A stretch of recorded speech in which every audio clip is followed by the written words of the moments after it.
Labas, artėjant gražiausiams metų šventėms rekomenduoju savo pasigaminti, o dar ir kitiems labai dovanoti tinkančią imbierinių sausainių eglutę. Receptas pats puikiausias. Kitokių imbierinių sausainių turbūt gyvenime nesu kepusi.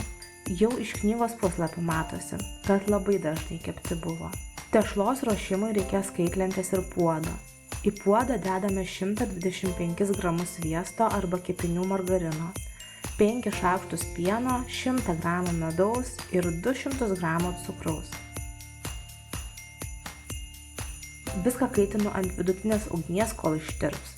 Jei matau, kad dar ne viskas ištirpo, o jau pradeda burbuliuoti, kaitrą sumažinu.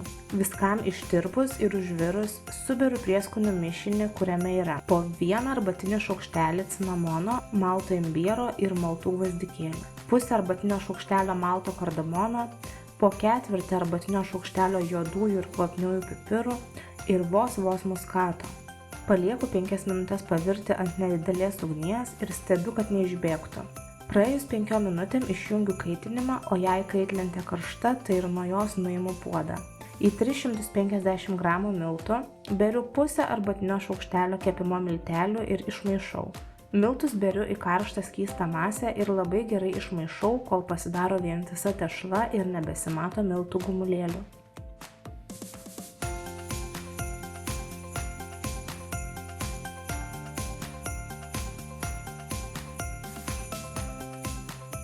Gerai išmaišius, pakloju maistinę plėvelę, ant jos dedu tešlą, suvynioju ir dedu šaldytuvą atvėsti ir sukietėti.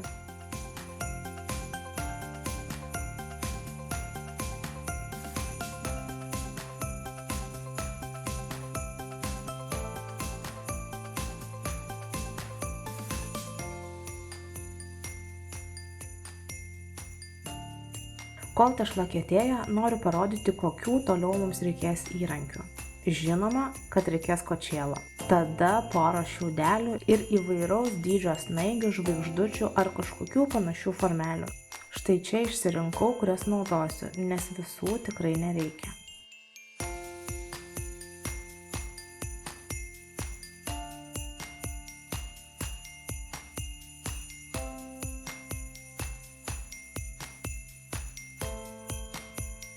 Tešlai atvėsus jį tampa tikrai kieta, tad reikės pasidarbuoti delnais arba kočėlu ją spaudžiant ir tuomet jau kočiojant.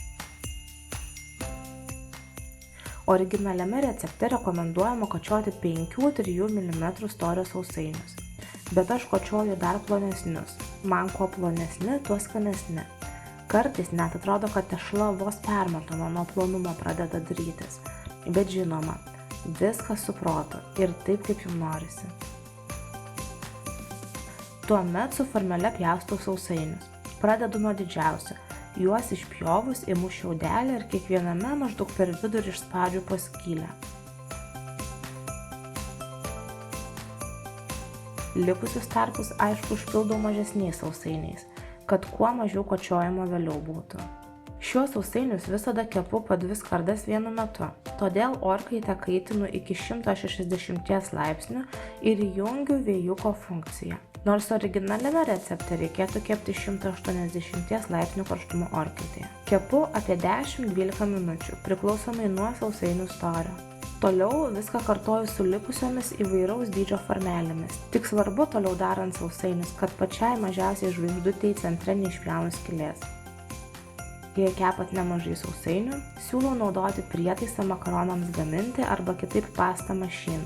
Tai labai pagreitina darbą. Kol kepa paskutiniai sausainiai, pasiruošiu glaistą. Jį darau tik iš citrinos ir cukraus pudros. Išsimasažuoju citriną, perpjaunu ją per pusę ir išspaudžiu sultis.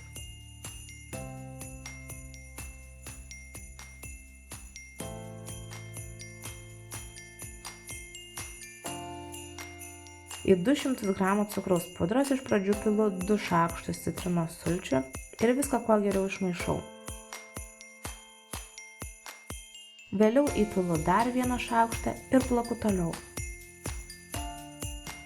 Pilu po 1 šaukštą, nes nenoriu iš karto padaryti per skysto, todėl geriau vėliau po truputį skystinu. Viso supyliau 4,5 šaukšto citrinos sulčių. Štai kokia konsistencija turėtų gautis.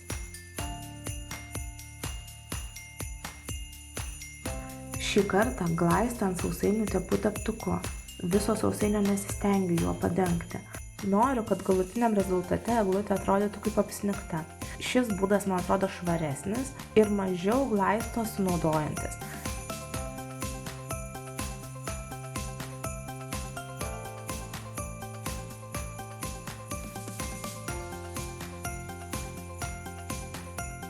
Bet galite glaistą lašinti tiesiog šaukštu, kaip darau čia.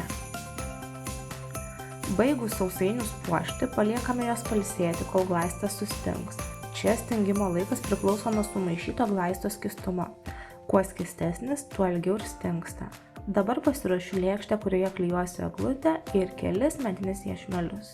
Pačioje apačioje dedu didžiausią sausainį ir į jo skylutę šaukšto dedu glaistą. Uždengiu kitu tokio paties dydžio sausainiu ir vėl glaistų patepu centriuką.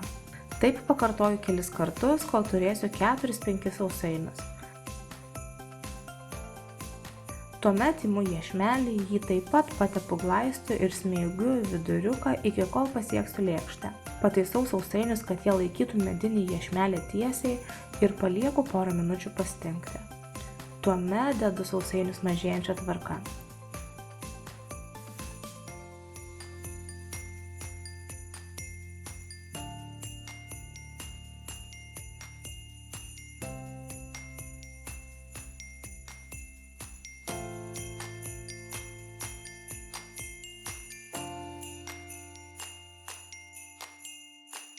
Sudėjus visus norimus sausainius, nukerpu likusį iešmelį, palikdama 1 ar 1,5 cm virš sausainių. Pasiimu mažiausius žvaigždutės formos sausainius be skylučių, abu iš blogosios pusės patepu likusių glaistų ir klijuoju ant likusio po nupjovimo medinio iešmelio. Truputį palaukiam, kol žvaigždutės glaistas sukietės ir viskas. Imbierinių sausainių eglutė paruošta.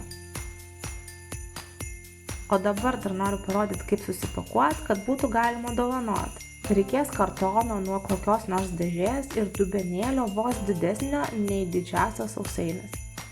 Apsibrėžiu dubenėlį ir kerpu apskritimą. Kadangi pasitaikė labai tvirtas kartonas, į pagalbą imu rėžtuką.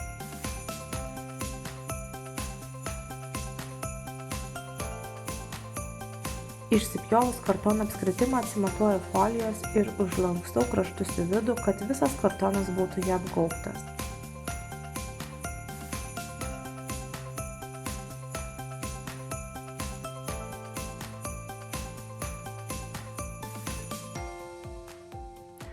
Statau ant viršaus eglutę ir štai. Pagrindas jau sumeistrautas. Imu dovanų pakavimo celofaną ir atsipjaunu jo tiek, kad iš visų pusių būtų maždaug vienodai.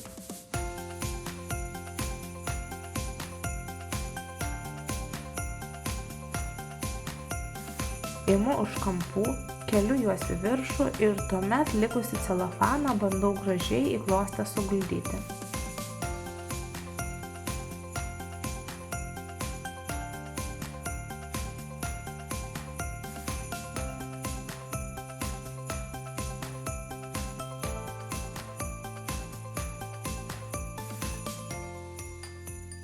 Užspaudžiu ir užrišu virvele.